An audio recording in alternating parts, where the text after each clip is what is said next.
한번 기도하겠습니다. 거룩하시고 존귀하신 아버지 하나님, 이 시간 주님 앞에 예배 드리며 주의 말씀을 듣는 시간을 허락하여 주시니 감사합니다.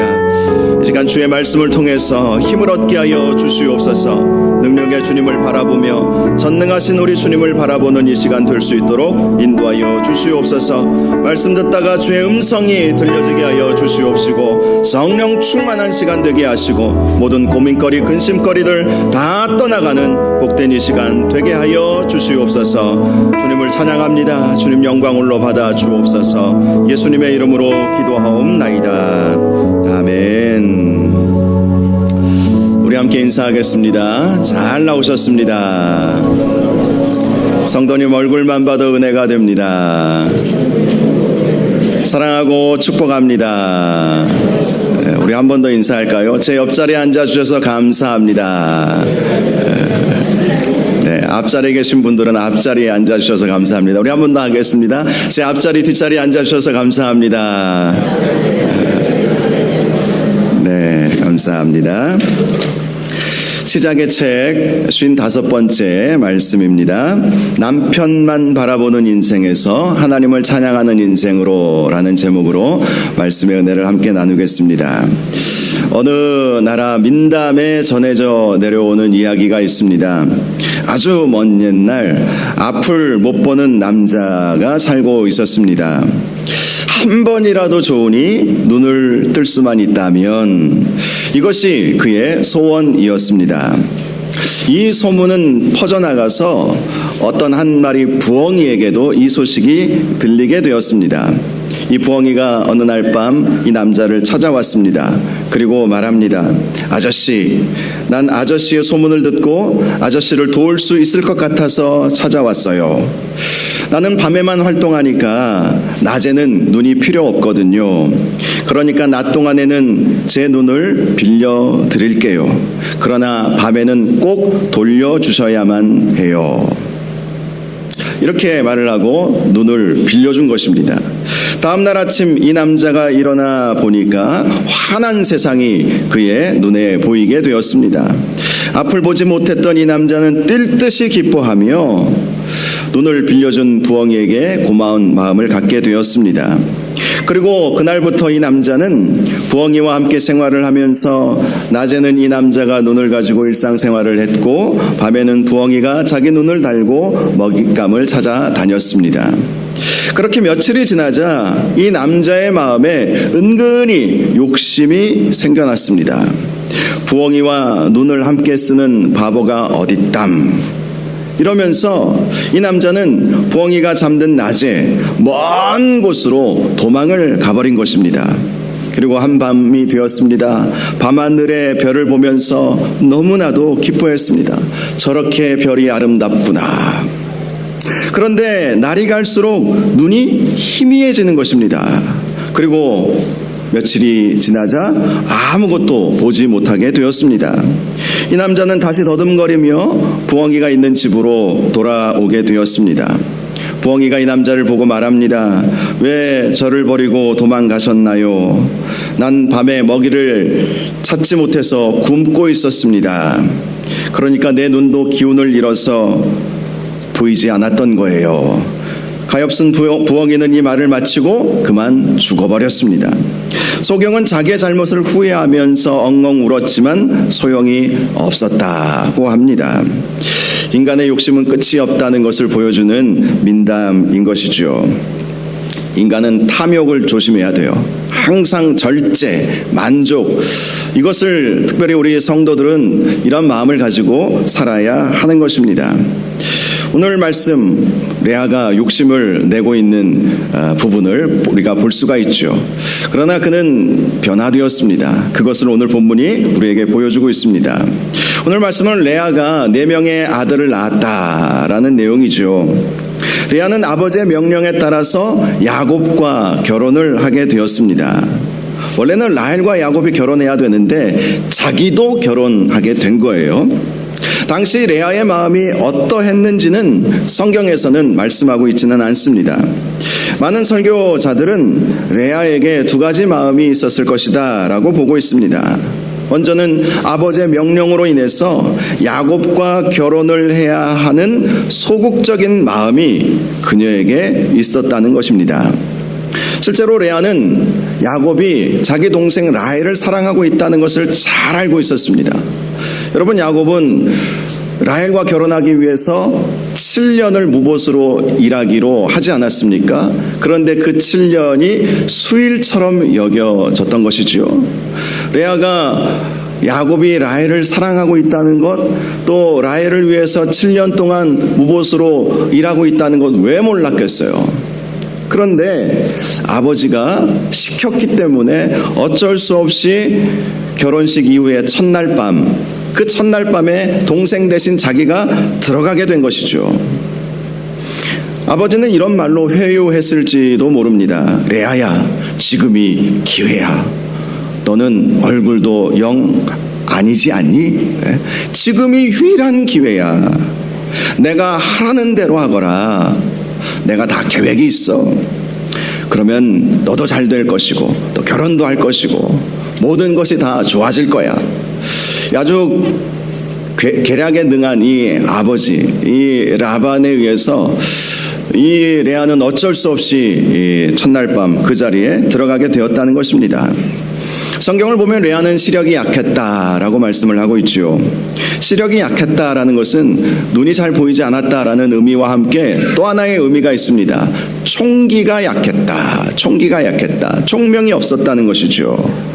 레아는 총기가 없었기 때문에 아버지가 시키는 일을 했을 때에 어떠한 결과가 오게 될지 가늠하지 못했던 것이죠. 그래서 아버지가 시키는 대로 할 수밖에 없었다라고 보는 시각이 하나 있습니다. 또 하나의 견해는 레아가 지금 이 일을 적극적으로 꾸몄을지도 모른다라는 것이죠. 레아는 야곱을 7년간 보면서 마음을 갖게 되었던 것입니다. 레아도 야곱을 사랑하게 되었던 것이죠. 그러나 그 사랑은 짝사랑이었습니다. 아버지도 그 사실을 알고 레아를 결혼시키기 위해서 둘이 함께 야곱을 속일 계획을 세운 것입니다. 라반 입장에서는 전혀 손해날 일이 없었던 것이죠. 두 딸을 모두 결혼시킬 수 있고 또 일 잘하는 야곱을 7년 동안 데리고 있었지만 앞으로 7년 더 데리고 일을 시킬 수 있었기 때문에 라반 입장에서는 전혀 손해날 일이 없었습니다. 특별히 야곱은 홀로이지 않았습니까? 만약 다른 가문의 아들이었다면 큰일 날 문제였죠. 다른 신부를 신랑에게 들여보내는 그런 집안이 있다면 그것은 싸움 날 일이고 그 지역사회에서 쫓겨날 일이지 않았겠습니까? 그런데 라반은 야곱이 홀로 있었기 때문에 자기 딸 레아와 함께 이 은밀한 그러한 계획을 세우게 되었던 것입니다. 물론 레아의 마음이 어떠한 마음이었는지, 소극적인 마음이었는지 적극적인 마음이었는지는 중요한 것이 아닙니다. 중요한 것은 이 라반과 레아가 야곱과 라헬을 철저히 속이고 결혼하게 되었다는 것이죠. 물론 이 일에 있어서 적극적인 사람은 라반이었던 것은 분명합니다. 그는 야곱을 곁에 두고 싶어 했지요. 7년 동안 라헬을 얻기 위한 대가로 일을 시켜보니까 일을 너무나도 잘하는 것이었습니다. 그래서 자기 딸 레아도 결혼시키고 그것을 명분으로 7년 더 데리고 있을 수 있겠다고 생각을 한 것입니다. 그런데요, 사실 이 라반과 레아의 속임수는 하란 땅으로 오기 전 야곱과 너무나도 닮아 있다라는 것을 여러분 발견할 수 있지 않습니까? 야곱도 어머니 리브가와 작당하여서 아버지와 형을 속이고 장자의 복을 가로채는 일이 있지 않았습니까? 당시 이삭은 앞이 잘 보이지 않았던 때였습니다. 그때 이삭의 아내 리브가는 장자의 축복을 에서가 아니라 야곱이 받기를 원했죠. 그 이유는 리브가가 야곱을 편애했기 때문이기도 했지만 에서가 헷 족속의 딸들과 결혼함으로 영혼의 괴로움을 느꼈기 때문이었습니다. 그래서 눈이 잘 보이지 않는 이삭을 속이기 위해서 리브가는 음식을 맛있게 준비를 했던 것이고, 야곱은 자기가 형인 것처럼 속이기 위해서 양의 털을 그의 손과 목에 붙이고 아버지에게 형 행세를 했던 것이죠. 그리고 어머니가 준비해 준 그 음식을 아버지에게 드리고 아버지의 그 장제의 복을 가로챘던 것입니다. 그런데 정말 비슷한 방법으로 야곱은 라반과 레아에게 속임을 당하게 되었던 것입니다. 7년 전에 자신은 지금의 레아와 같았던 것이고, 7년 전에 어머니 리브가는 지금의 외삼촌 라반과 똑같았던 것입니다. 결국 속임을 당해서 야곱은 레아와도 결혼을 하게 되었지만 레아에게는 관심을 보이지 않았습니다. 이전처럼 오직 라헬만 바라보았던 것이지요. 라헬에게만 그의 사랑을 쏟아부었던 것입니다. 물론 야곱은 레아와도 결혼을 했기 때문에 남편으로서의 도리는 다 했을 것입니다. 30절, 지난주 본문이죠. 30절을 보면 야곱은 레아보다 라헬을 더 사랑하였다라고 말씀을 하고 있습니다. 더 사랑하였다라는 이 말씀은 야곱이 레아를 전혀 사랑하지 않았다라는 말씀은 아니죠. 야곱은 남편으로서의 도리를 다하기 위해서 레아도 사랑했겠지만 그러나 라헬을 더 사랑했다는 것이죠.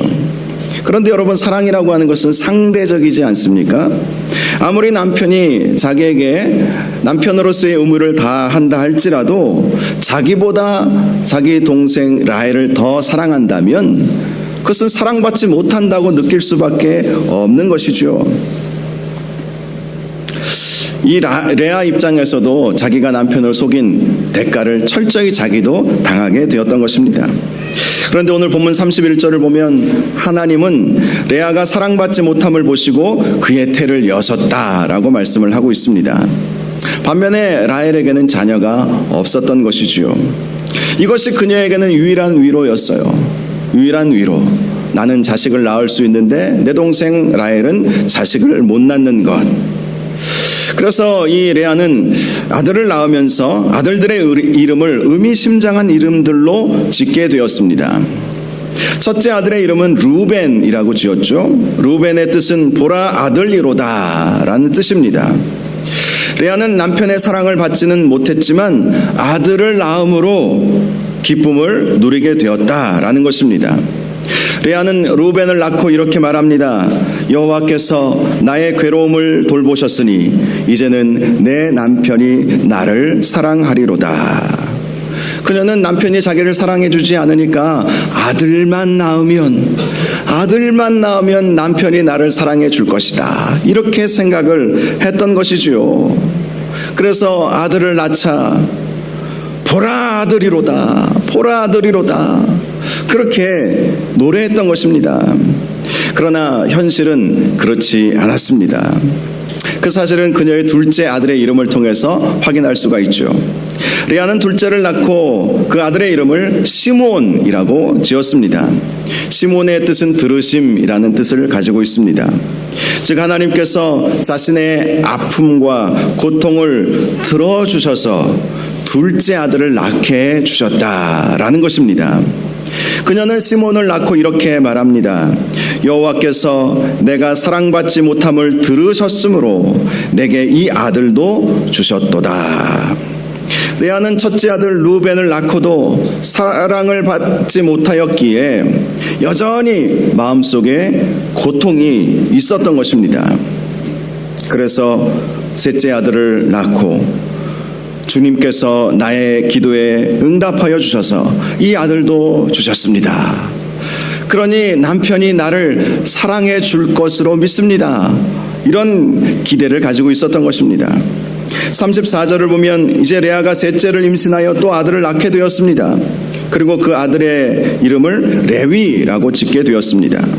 레위라는 이름의 뜻은 연합이라는 의미를 가지고 있습니다. 그녀가 셋째 아들의 이름을 레위라고 지은 것은 남편과 진정한 연합을 이루기 원했기 때문이었죠. 그저 법적인 부부관계만이 아니라 진정한 연합, 창세기 말씀 아담과 하와를 하나님께서 짝지어 주시고 둘이 하나가 되리라 이렇게 말씀해 주시지 않으셨습니까? 레아는 그것을 생각한 거예요. 진정한 부부는 하나가 되는 것, 연합되어야 하는 것이다. 그렇게 생각을 하면서 이 셋째 아들을 낳고서는 이제 남편과 내가 진정한 연합관계에 들어가기를 원하는 그 마음을 갖게 되었던 것입니다. 그런데 여전히 야곱은 라헬만 바라보았던 것이지요. 그런데 레아가 넷째를 임신하여 아들을 낳음으로 변화가 일어나게 되었습니다. 그 사실을 알 수 있는 것이 그녀가 넷째 아들의 이름을 유다라고 지었기 때문이었습니다. 유다라는 이름의 뜻은 찬송이라는 뜻을 가지고 있습니다. 레아는 유다를 낳고 내가 이제는 여호와를 찬송하리로다 이렇게 고백을 한 것입니다. 레아는 셋째 아들을 낳기까지 그 아들들로 인해서 남편의 사랑을 받기를 기대했습니다. 그녀의 관심은 오직 남편에게 있었던 것이지요. 그런데 넷째 이 유다를 낳으면서는 그의 시선이 옮겨지게 되었다는 것을 발견하게 되는 것입니다. 이 레아의 고백은 이제는 더 이상 남편만 바라보고 남편의 사랑만을 간구하지 않겠다라는 고백이었던 것입니다. 오직 하나님만 바라보아야 되겠다. 오직 하나님께로만 자신의 시선을 돌려드려야 되겠다. 이렇게 생각을 한 것입니다. 레아는 아마 이런 생각을 했을 거예요. 생각해 보니까 남편의 온전한 사랑을 받지는 못했지만 하나님의 은혜로 이 4명의 아들을 낳게 된 것, 이것이 하나님의 은혜이구나라는 것을 깨닫게 된 것이죠. 그리고 야곱이 그래도 라헬을 더 사랑하고는 있었지만 자신에 대한 남편으로서의 의무를 소홀히 하지 않았다는 것도 깨달았습니다. 지금 남편을 속이고 지금 자기가 이 야곱의 아내가 된 것 아니겠습니까? 그런데도 야곱은 자기가 남편을 속였지만 야곱은 자기에게 그래도 남편으로서의 도리를 다해주는 것, 그것이 고맙게 느껴지게 되었던 것입니다. 반면에 아직까지 라헬에게는 아이가 없었어요. 그동안 레아는 늘 라헬을 질투의 대상으로만 생각했습니다. 그런데 아직까지 아들을 낳지 못한 동생에 대한 연민의 마음도 갖게 되었던 것입니다. 그래서 넷째 유다를 낳은 이후 그는 하나님만이 자신의 유일한 소망임을 깨닫고 하나님을 찬송하리로다 라고 고백하게 되었던 것입니다. 우리의 신앙생활에 있어서 바로 이러한 깨달음의 포인트가 참 중요합니다. 깨달아진다는 것, 이것이 영적 변화의 시작이기 때문이죠. 요한복음 8장 말씀을 보면 예수님은 제자들에게 진리를 알지니 진리가 너희를 자유롭게 하리라 라고 말씀하여 주셨습니다. 알고 깨닫는 만큼 자유가 오게 된다는 거예요. 속박에서 벗어날 수 있게 된다는 것이죠. 그런데 당시 예수님의 제자들은 예수님의 진리의 말씀을 깨닫지 못했습니다. 그래서 예수님은 그들을 향하여 이렇게 말씀하셨습니다. 어찌하여 내 말을 깨닫지 못하느냐? 이는 내 말을 들을 줄 알지 못함이로다. 한마디로 들을 귀가 열리지 않았다는 것이죠. 하나님은 여러 가지 방법으로 우리에게 하나님의 뜻을 말씀하여 주십니다. 기록된 성경 말씀을 통해서 하나님의 뜻을 우리에게 말씀해 주실 때가 많이 있죠. 그 외에도 다른 사람들과의 인간 관계 속에서도 하나님은 하나님의 뜻을 알려주실 때가 있습니다. 역사를 주관하시는 하나님은 이 역사의 흐름을 통해서도 하나님께서 우리를 향하신 어떤 뜻을 가지고 계신지 분명히 말씀하여 주시기도 하십니다. 그것을 볼 수 있어야 한다는 것이죠. 레아는 4명의 아들을 낳으면서 그것을 깨닫게 된 거예요. 남편만 바라보고 사는 비참한 인생으로 살아갈 것이 아니라 하나님을 찬양하고 하나님을 바라보고 하나님만이 나의 소망 되시며 하나님만이 나의 유일한 구원자이심을 하나님은 레아가 그것을 깨닫기를 원하셨던 것이고 레아는 넷째 아들을 낳으면서 그것을 깨닫게 되었다는 것입니다. 참 재밌는 것은 이러한 레아의 모습을 보면 우리 신앙의 성숙을 보여주고 있다는 것입니다. 이 성숙의 과정을 보여주고 있다는 것입니다. 먼저는 내가 원하는 것을 얻고자 신앙생활을 하기 시작하죠. 레아가 남편의 사랑을 원했던 것처럼 내가 원하는 것을 이루기 위해서 신앙생활의 첫 발을 내딛게 된다는 것입니다.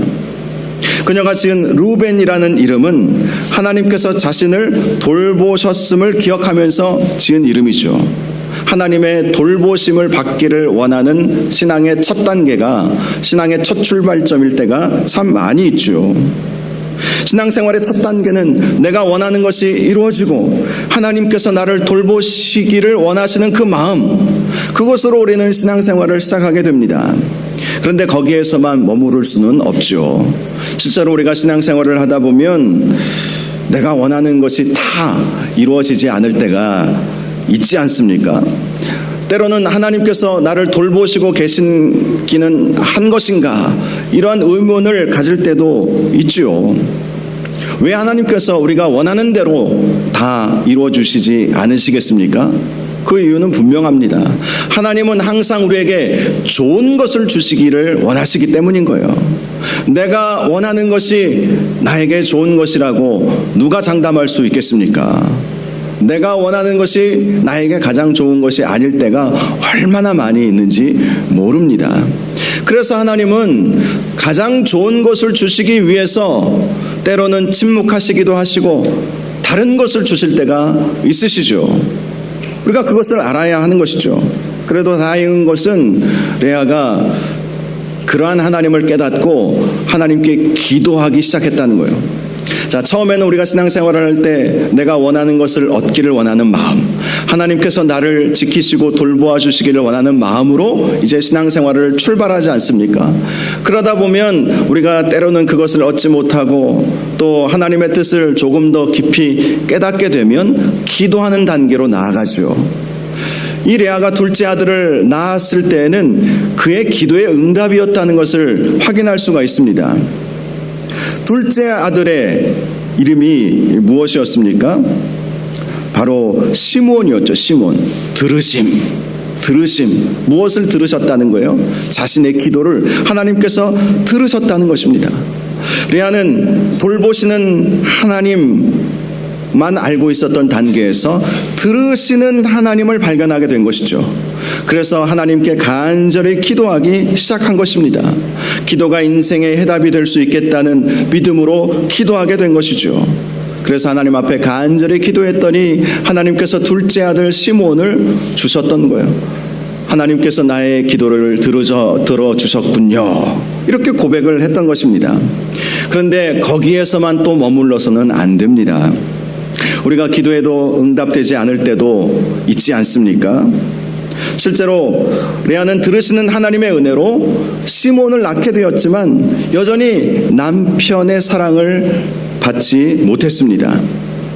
그러나 레아는 그때 한 단계 더 성숙된 방향으로 나아갔죠. 바로 하나님의 뜻이 어디 있는가, 그것을 생각하게 되었던 것입니다. 이전에는 하나님은 나를 돌보시고 나의 원하는 것을 이루어 주십시오. 그리고 그 원하는 것을 이루기 위해서 하나님 앞에 간절히 기도만 했었습니다. 그런데 셋째를 낳으면서는 하나님의 뜻이 어디 있는가에 관심을 더 갖게 되었다는 것이죠. 하나님의 뜻은 어디 있을까? 부부관계에 있어서 하나님께서 원하시는 것은 무엇일까? 그래서 그가 깨닫게 된 것이 연합이었던 것이죠. 연합. 부부라고 하는 것은 둘이 하나가 되는 진정한 연합의 단계로 나아가야 한다. 그것을 깨닫고 그는 기도했던 것입니다. 주님, 야곱과 제가 연합되게 하여 주옵소서. 둘이 한 몸이 될지니라 라고 하신 하나님의 그 말씀대로 우리 둘이 연합되게 하여 주옵소서. 이전에는 나의 뜻에 하나님께서 맞추어 주시기를 원하셨지만 이제는 하나님의 뜻에 제 생각을, 제 가치관을 맞추기를 원합니다. 그렇게 그의 생각이 바뀌게 되었다는 것입니다.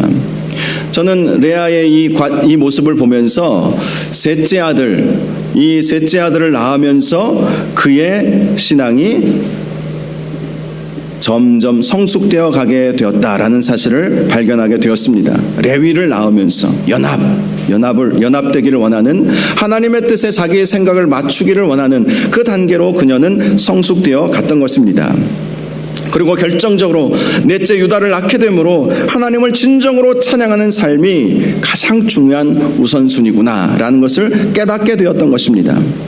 그는 여전히 남편이 자기를 바라보지 않아도 문제가 되지 않았습니다. 그녀는 고난 중에도 찬송할 줄 알게 되었던 것이죠.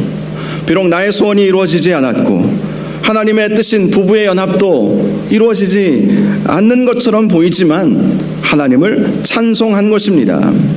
그녀가 유다, 즉 내가 이제는 여호와를 찬송하리로다 라는 이름으로 넷째 아들의 이름을 지은 것은 이제는 우선순위가 하나님입니다. 하나님만이 나의 우선순위입니다 라는 것을 고백하게 되었다는 것입니다. 이로써 그녀는 신앙의 성숙을 이루어갈 수 있게 된 것이죠. 물론 레아가 완전한 신앙의 성숙을 이룬 것은 아니었습니다. 그저 점점 그의 신앙이 하나님 안에서 성장해 나아가고 있었다는 것이죠. 여러분, 이것이 참 중요합니다. 완전한 성숙은 천국에서 이룰 수 있는 문제이기 때문입니다.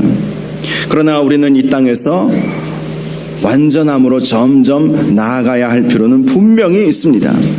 하나님의 돌보심을 바라보는 단계에서 하나님께서 들으시는 줄로 믿고 기도하는 단계로 나아가야 하는 것입니다.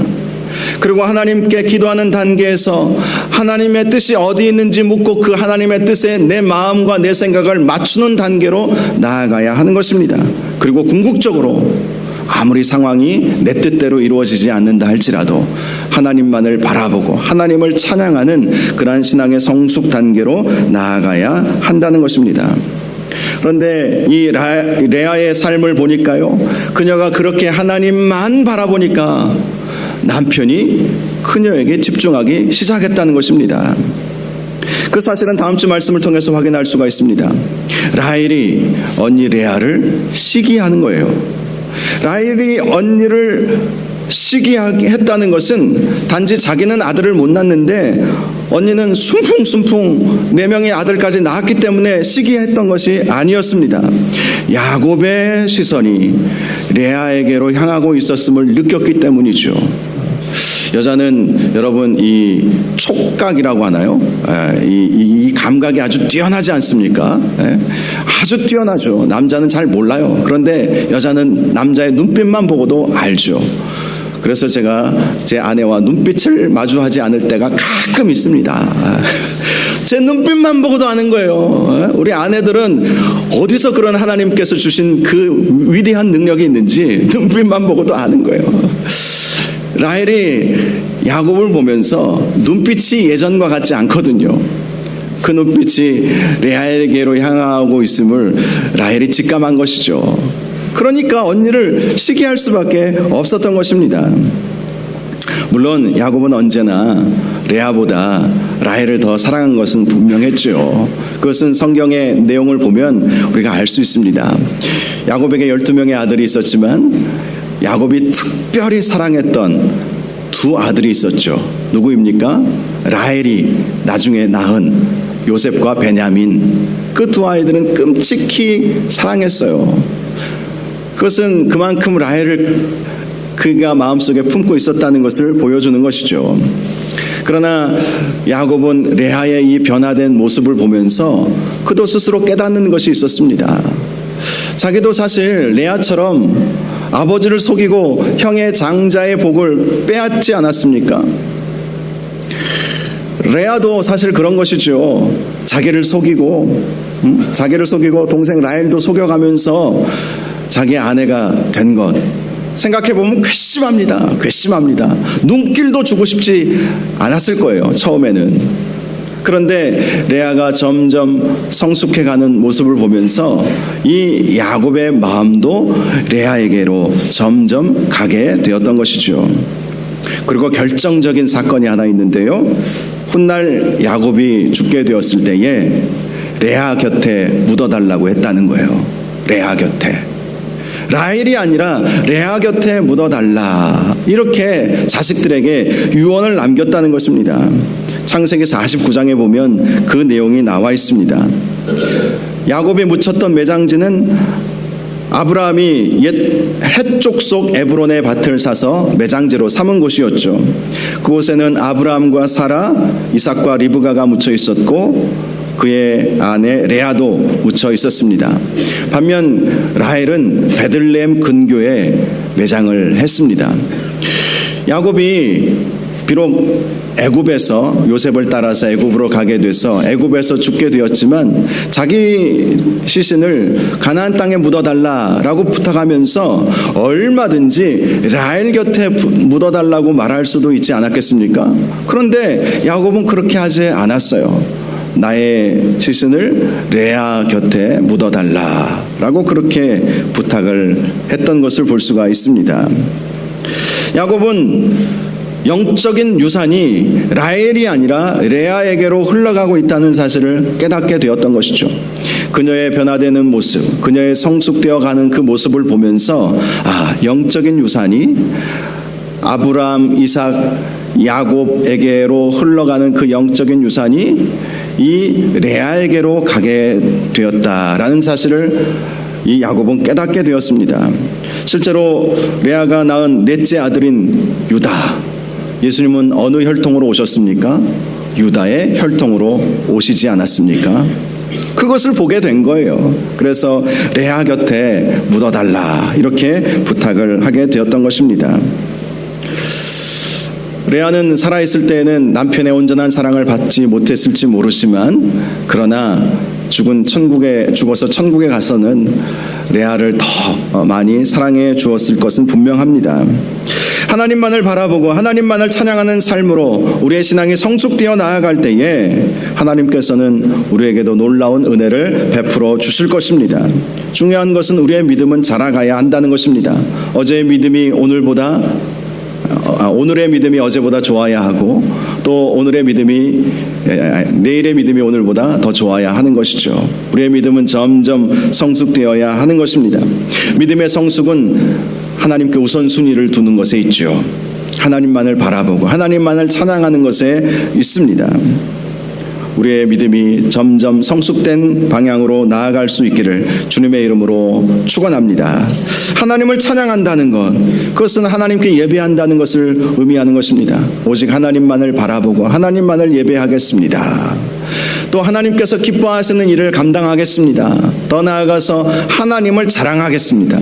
하나님을 자랑한다는 것은 주의 복음을 증거하는 삶을 산다는 것을 말하는 것이죠. 레아가 그렇게 바뀌게 되었다는 거예요. 오직 남편만 바라보다가 하나님만이 나의 소망이십니다. 하나님만이 나의 능력이 되십니다. 그렇게 그의 신앙이 바뀌게 된 것이고, 그렇게 바뀌니까 오히려 그 전에 하나님께서 돌보시고 들으시고 연합시켜 주시는 그 은혜가 그냥 몽땅 다 레아에게 가게 된 것 아니겠습니까? 진정한 연합도 이룰 수 있게 되었던 거예요. 여러분, 우선순위가 참 중요합니다. 우리의 우선순위는 하나님에게 두어야 한다는 사실을 꼭 기억하시는 저와 여러분들 되시기를 바랍니다. 우선순위는 첫 단추와도 같아요. 하나님께 우리의 우선순위를 두면 첫 단추를 잘 매는 것과 같은 것이죠. 그러면 그 다음에는 하나님의 크신 은혜가 임하게 될 것입니다. 그러한 은혜가 있는 저와 여러분들 되시기를 주님의 이름으로 축원합니다. 이 시간 우리 함께 찬양하겠습니다. 나의 만족과 유익을 위해 가지려 했던 세상 일들, 이것이 이 레아가 이전에 가졌던 모습이었겠죠. 그러나 내 안에 가장 귀한 것 주님을 알미라, 이것이 레아의 변화된 모습이었던 것입니다. 우리가 말씀 생각하면서 이 찬양 올려드리기를 원합니다. 그리고 우리도 주님을 더 깊이 알아가는 신앙의 단계로 나아갈 수 있도록 함께 기도할 수 있기를 바랍니다.